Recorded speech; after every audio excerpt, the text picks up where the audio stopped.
Let's queer up gay culture. First non-binary actors win and DeSantis compared to a KKK leader at the Tonys. Thank you for seeing me, Broadway. History was made not once but twice at the 2023 Tony Awards.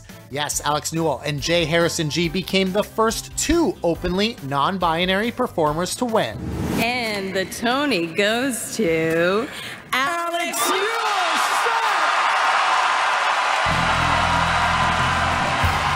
Yes, Alex was awarded with the coveted Tony for Best Featured Actor in a Musical for their role of Lulu in the Broadway show Shucked, making them the first openly non-binary performer to win a Tony for acting.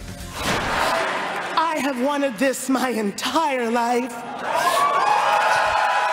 I should not be up here as a queer, non-binary, fat, black little baby from Massachusetts. To anyone that thinks that they can't do it, I'm going to look you dead in your face that you can do anything you put your mind to. Glee fans were over the moon for Alex's win, with the actor having played the beloved role of Unique in the hit Fox show. And the Tonys also saw a mini Glee reunion as Lea Michele took the Tonys stage to perform Don't Rain on My Parade from Funny Girl.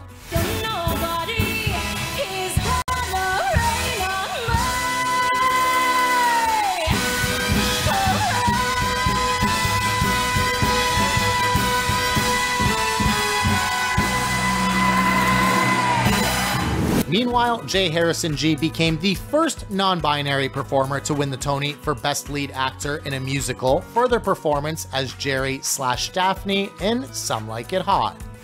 For every trans, non-binary, gender non-conforming human who ever was told you couldn't be seen, this is for you. Actors J. Harrison Ghee and Alex Newell have made history at this year's Tony Awards, becoming the first openly non-binary performers to win acting prizes. Ghee won Lead Actor in a Musical for their performance as Jerry, Daphne in Casey Nicholaw's Some Like It Hot, while Newell walked away with the Featured Actor Musical statuette for their role as Lulu in Jack O'Brien's Shucked. The win comes with the Emmy nomination voting period opening this Thursday, June 15th. The soulful Ghee stunned audiences with their voice and dancing skills, playing a Chicago musician on the run from gangsters who tries on a dress and is transformed. Also at the awards, prominent Broadway actor Denée Benton likened Florida's right-wing Governor Ron DeSantis to a KKK Grand Wizard at Sunday night's Tony Awards ceremony, drawing applause and roars of approval from the audience. Benton, known for her stage roles in Hamilton as well as Natasha, Pierre, and the Great Comet of 1812, took aim at the Republican presidential hopeful and his policies attacking minority groups as she announced an award for theatrical excellence for a Florida high school teacher from the town of Plantation. Benton said, quote, "While I am certain that the current governor of my home state will be changing the name of this following town immediately, we were honored to present this award to the truly incredible and life-changing Jason Zembuch-Young, enhancing the lives of students at South Plantation High School in Plantation, Florida," end quote. Benton's comments also came the day after a group of DeSantis' supporters were spotted waving Nazi flags and banners supporting the governor at the entrance to Disney World in Orlando. And while I am certain that the current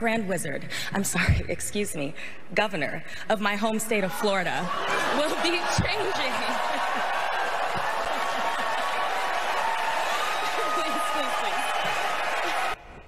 I loved Denée's speech. I loved when she called him the Grand Wizard. You could just tell everybody in the audience took a moment that was like, is it okay to clap? Because we agree, you know. And to the two non-binary actors who won, to be the first non-binary actors to win an award there at the Tonys, you're not the last, my friends. And I can't wait to see more representation like that. Incredible, very queer Tonys as usual, and we were living for it. No, the way she did it, she was so effective. The way Denée, the way she spoke, I believed it at first. I thought it was a mistake, and I'm like, she did it so well. I guess she's a great actress, so she was fantastic. And the guy that the director for Parade also, he spoke about being called a faggot, for years, and now the faggot has a Tony. So that was pretty amazing to me. So white guy Yes, but fantastic, and all the representation at the show. The Tony is amazing to me. I mean, even Jack from Will and Grace, Sean Hayes. Yes, Sean he won an Hayes. award too. He won the Tony for the first time. So yes. So. I just think about all those theater queers, you know, like that was the first group that I went to, right? Because I knew there were other gays there, right? And so to be a theater geek queer person and then win a Tony. You know what I mean? To be able to go and find those bullies on Facebook and go, bitch, I got a Tony. That's pretty good. It's pretty dope. You know, it's a lot to unpack. A couple of things that I want to add. You mentioned the issue about the bullying. He says, and just to clarify, in case you haven't watched the Tonys, he makes the point that he was bullied through his entire life in school, called a faggot over and over and over again. But you didn't know what he said, and the reason you didn't know what he said because they bleeped him. CBS bleeped him, and then when he said, holds the Tony up and says, "Isn't it great that a faggot has won the Tony?" He was bleeped again. And I'm watching the show live. It's in a 7-second delay. And I go on and go, what was just said? And then it comes completely out. Me too. Because you wouldn't know instantly. And, you know, it's interesting. I'm not hating on CBS for doing it because it is a hateful word. But that's what happened. Through the show, if you didn't watch the show, there was repeated examples of this. First off, if you ever wanted to know why New York and the Broadway community is gay, all you had to do was watch that show to understand why. They would have transitions, like somebody would walk to the microphone and go, "Welcome back to the Tonys," where it's always acceptable to say gay. And then right into the banter of the speech, how transitional it was. The other thing that I want to point out is about Alex Newell. Of course, the role of Unique in Glee. I just want to point out to a lot of my friends, in a lot of my circles, when I hosted the RuPaul event, Alex Newell is the only queen that we ever invited on the RuPaul cruise. The only one that was not a RuPaul queen.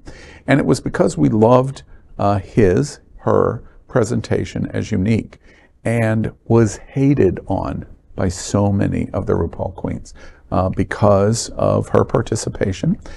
She did a one-woman show aboard the cruise and did it in that people just did the request in front of, you know, thousands of people in the presentation, and the requirement of people over and over wanting Alex Newell as Unique to do the Jennifer Hudson music, and her saying, "No, I can't, it destroys my voice." This is a male non-binary voice doing that, and ultimately relinquishing. And Alex Newell did the best version of that song I have ever heard. And I heard the original version of it on Broadway. I heard Jennifer Hudson do it in film, and Alex Newell was the best. And Sunday night, Alex Newell got the final "See, I told you so" to all of those queens that hated on her for all of those years prior. One other thing that I want to say about what we watched Sunday. You hear the Grand Wizard comment, but I want to point out the real success of the Grand Wizard comment kind of washes away the recognition of why she was doing that. And I repeat his name, Jason Zembuch-Young. He is a teacher at South Plantation High School, 4 miles from this studio. That's where he teaches, being recognized by the Tonys and the Broadway League as one of the best drama programs in the United States. And Jason, your pictures on Facebook of you and your husband are beautiful, and we love that you're a resident of Wilton Manors, Florida. See you at Stonewall. Exactly. That's it. We are Queer News Tonight, the world's first and only live daily LGBTQ+ evening news show from Happening Out Television Network. In the model of PBS and NPR, we educate, inform, and entertain by supporting the 10 pillars of the LGBTQ+ community, with more than 100,000 a week watching on Roku, Apple Television, and other channels. To keep the stories going, we accept donations with 100% transparency.